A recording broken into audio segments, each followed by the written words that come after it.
Hi, I'm Amanda Mejia. The topic of my talk today is individual functional topography of the brain, why it matters, and how we can discover it without access to hours of data.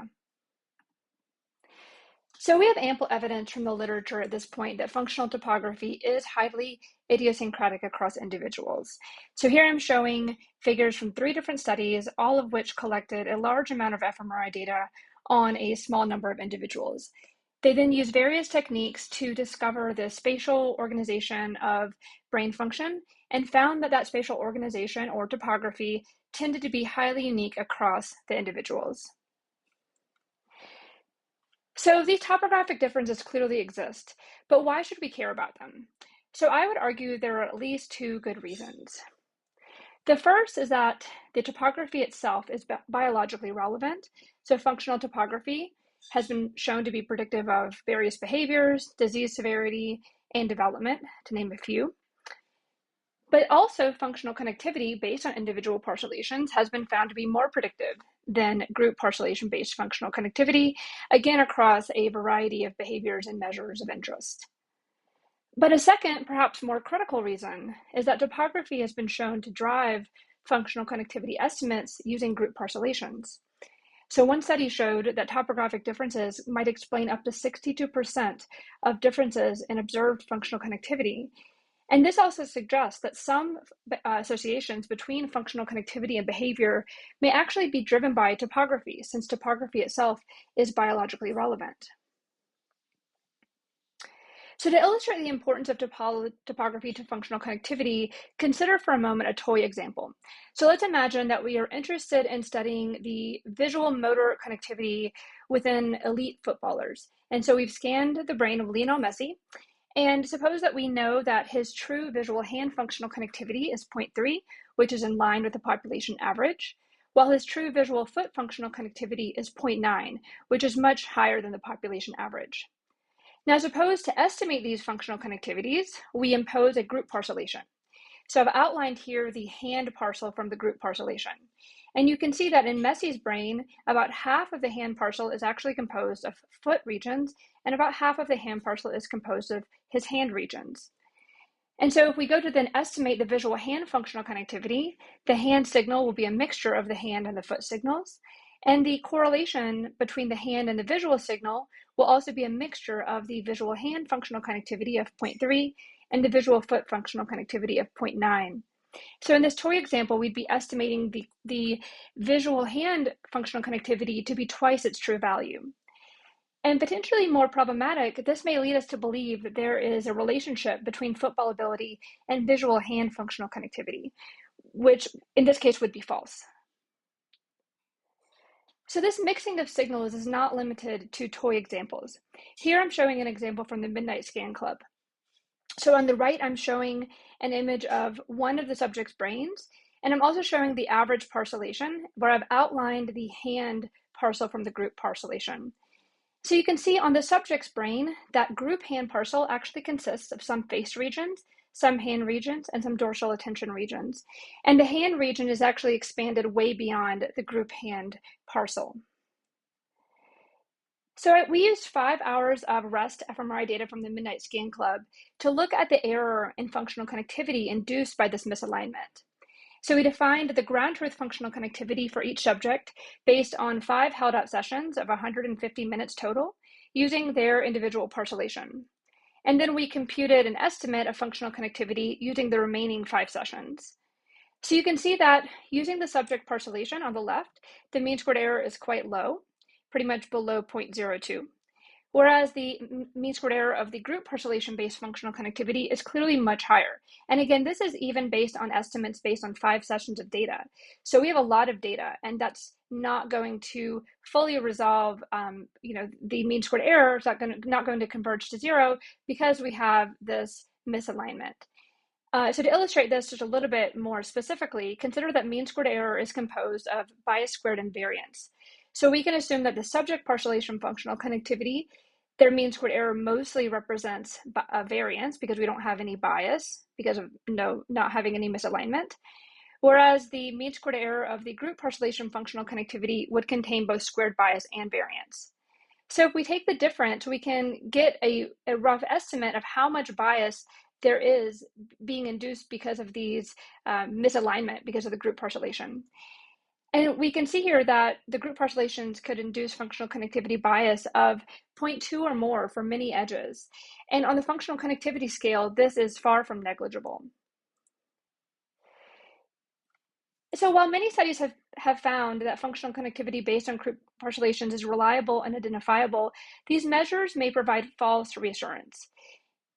And that's because these topographic differences are themselves reliable and can therefore introduce reliable artifacts into functional connectivity, much like head motion can induce reliable motion-based artifacts into functional connectivity. And so if we just look at reliability and identifiability while using group parcellations, we might get a false sense that we're actually measuring something that is valid. So there's a growing recognition of this.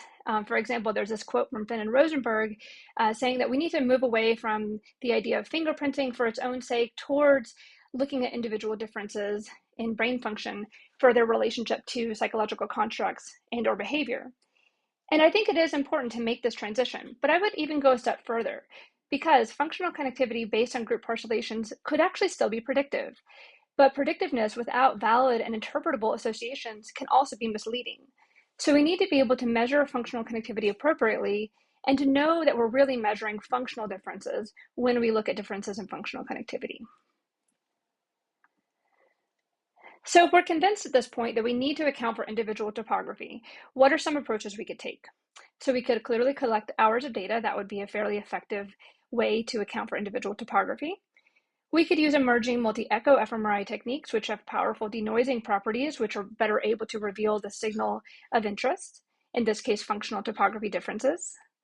We could also use hyperalignment techniques in order to try to account for that the difference in functional organization. So these methods have all been shown to be relatively effective, but they might not be feasible or available in many settings. So in this talk, I'm going to present or discuss an alternative approach, which is hierarchical Bayesian modeling. So this provides an effective approach that's also applicable to limited duration fMRI data that we might encounter in many settings, for example, in clinical settings. And I believe that this quote from Kong et al. In a 2021 paper on areal level individual parcellations really sums up the power of hierarchical Bayesian methods and how much of an alternative they present to collecting hours of data. So they found that their hierarchical Bayesian parcellations, estimated with 10 minutes of data, perform better than other approaches using 150 minutes of data. So when we talk about parcellations, we often think about hard parcellations, such as those from the Kong 2021 paper that I just mentioned. So hard parcellations impose a Lego-like structure on the brain, with sharp boundaries and homogeneous engagement within parcels. However, we know that the brain does not have a Lego-like structure, and so to capture the complex and overlapping nature of functional topography, it's worth considering soft parcellations. And accounting for that overlap can avoid inducing some systematic bias into functional connectivity. There's a number of flavors of soft parcellation, including ICA, Profumo, Defumo, and non-negative matrix factorization. And the method I'll be presenting today is a soft parcellation approach based on ICA. So the technique that I'm presenting to you today we call template ICA. So template ICA is a hierarchical Bayesian model where we have group-derived prior parameters that are estimated a priori.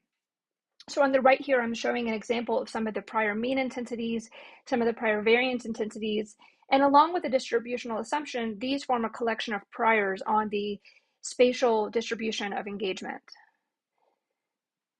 So this approach leverages external data via estimation of the templates to reduce noise and therefore better reveal signals of interest. It is applicable to single subject analysis and computationally efficient, making it potentially clinically applicable. And although we call it template ICA, it's actually algorithm agnostic, so it would be compatible with other soft parcellation techniques besides ICA. So dual regression is another technique that is often used. It's quite popular, in fact, for extracting subject level time courses and spatial maps from a set of group ICA maps. So I'd want to take a moment to just contrast dual regression with template ICA. So dual regression proceeds by performing a multiple regression of the group maps against the subject level fMRI data to obtain the subject level time courses, which are then in turn regressed against the subject level fMRI data to obtain subject level spatial maps. So if you just consider this diagram for a moment, you'll clearly see that the subject level time courses do not actually take into account the individual topography, because that individual topography is estimated after the subject level time courses are estimated. So the time courses are actually based on this soft group level parcellation, making them pretty much analogous to the time courses we would get from a hard group level parcellation. So you might think, well, we could just iterate through and use those subject level spatial maps to come up with updated estimates of the time courses. And we could try that, but those subject level spatial maps are quite noisy. And so that would introduce some noise into our time courses that might not help us very much. So template ICA is somewhat analogous, but we don't go directly from the group maps to the subject level maps and time courses.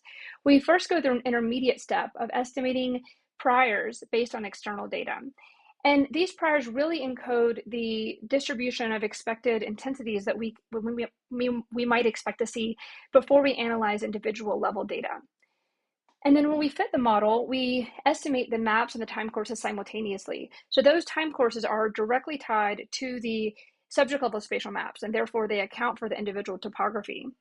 And that topography itself is estimated more precisely because of the noise reduction properties of those priors. Finally, because it's a statistical model, we can perform inference to get principal thresholded maps.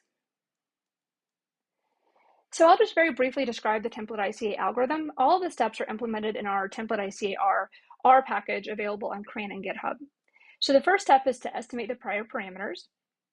And the second step is to fit a hierarchical ICA model using those estimated priors. So here I'm just showing a probabilistic ICA model where we want to relate the fMRI data Y to a set of spatial IC maps S that we want to discover, along with their temporal activity in the matrix A, plus some residual error. And so if we then put a prior on the elements of S, we would get a hierarchical ICA model. But we would need to fit that across multiple subjects' data, and we would need to learn those prior parameters. But if we use these externally estimated prior mean and variance values, that's how we get to the template ICA model.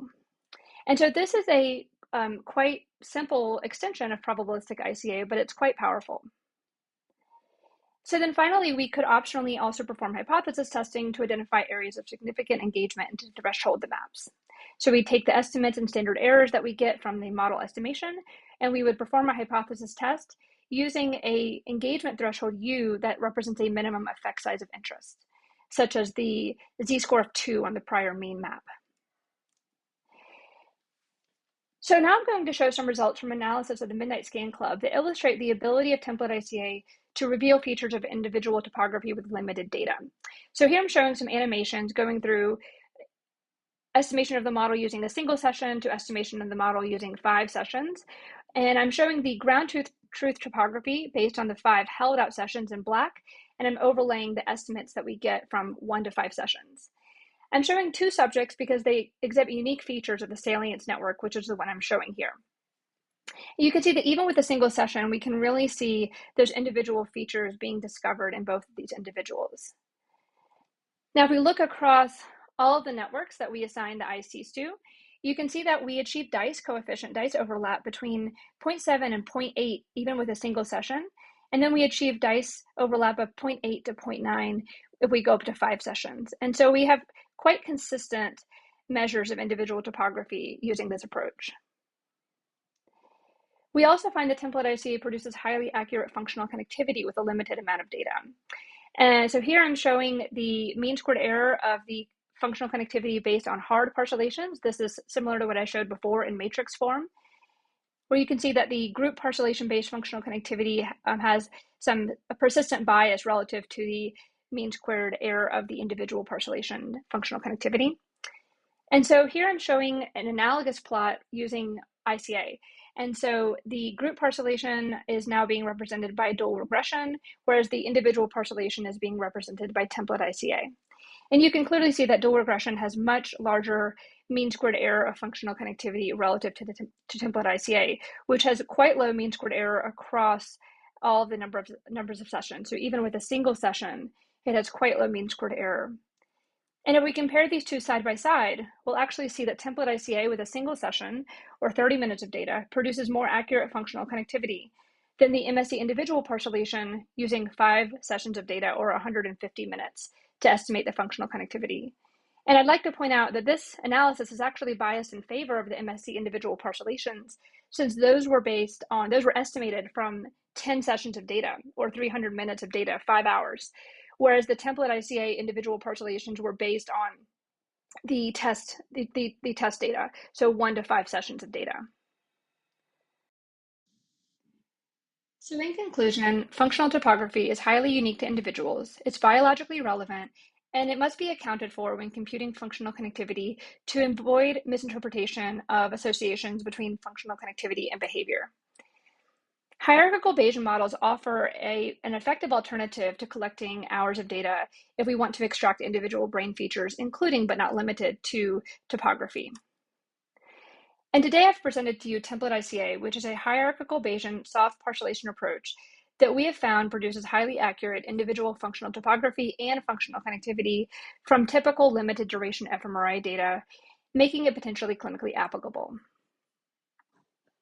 So with that, I'd like to thank you for your attention. I'd like to thank my wonderful collaborators, my funding agencies, and my trainees, Damon Pham and Fatma Parlik, both of whom are giving posters during the conference. Thank you.